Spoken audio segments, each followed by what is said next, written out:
Anansi and His Children, retold by Bonnie Dotkin. Far, far away in the land of Ashanti, there lived the most marvelous creature. His name was Anansi, and he was a spider. Some said Anansi was wise. After all, he had lived a long time and was great friends with Naim, the god of all things. Some said Anansi was clever. After all, he could weave marvelous webs and spin magical stories. Some said Anansi was a mischief maker. After all, he loved to play tricks on both his enemies and friends, and sometimes on his own family. The truth was, Anansi was all of these things. He was wise, and he was clever, and he was a mischief maker. But Anansi was also a father, and he had 6 children, whom he loved very much. Each had a name that described a special talent. The first child was called Sea Trouble because that's what he could do. The second child was Road Builder. She could build paths through and to anything. The third child was River Drinker. He could drain a river down to its rocky bottom. The fourth child was Game Skinner. No matter what animal he fought, he won. The fifth child was Stone Thrower. She could pick up a stone, no matter how large, then throw it far and high. And the sixth child was called Cushion, because he was very, very soft.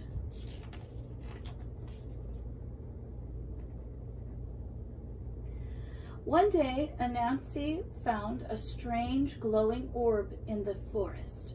"How beautiful," he said. "I will give it to one of my children, but who?" He thought and thought. "I know," said clever Anansi.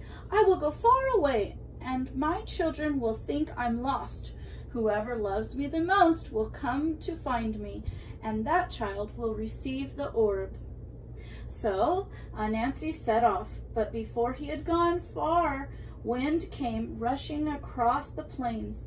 He picked up Anansi and spun him through the air with all 8 legs twirling.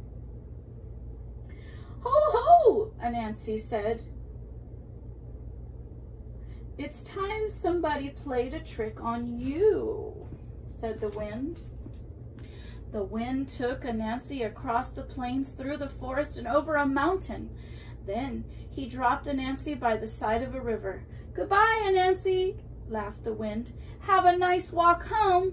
But Anansi was very dizzy from all the spinning and twirling. Before he knew it, he tumbled into the river. "Oh no," said Anansi, rowing with all his 8 legs to get back to shore. But before he could reach land, a big fish saw him wriggling, swam up and swallowed him. Back at home, Sea Trouble saw what happened. "Father is in trouble," he cried. "We must go and save him."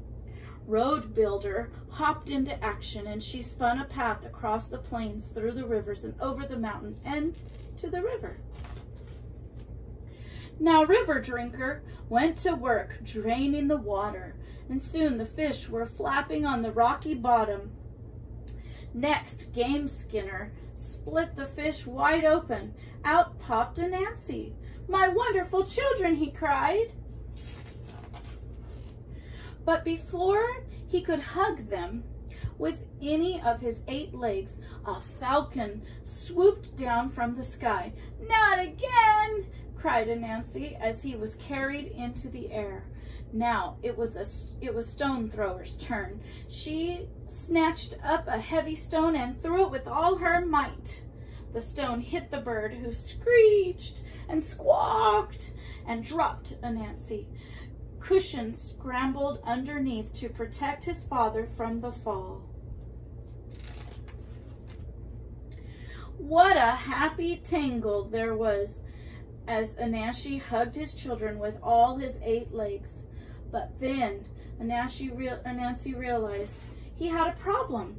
Whom could he give the orb to?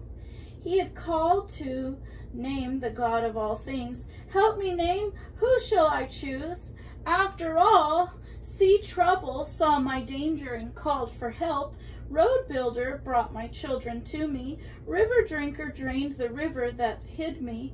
Game Skinner opened the fish that swallowed me up. Stone Thrower saved me from the bird's claws. And Cushion caught me when I fell. Wise Name answered, then all your children deserve the treasure. Give the orb to me, and I will place it in the sky for all of them to see. And the moon is still there to this very day. The end.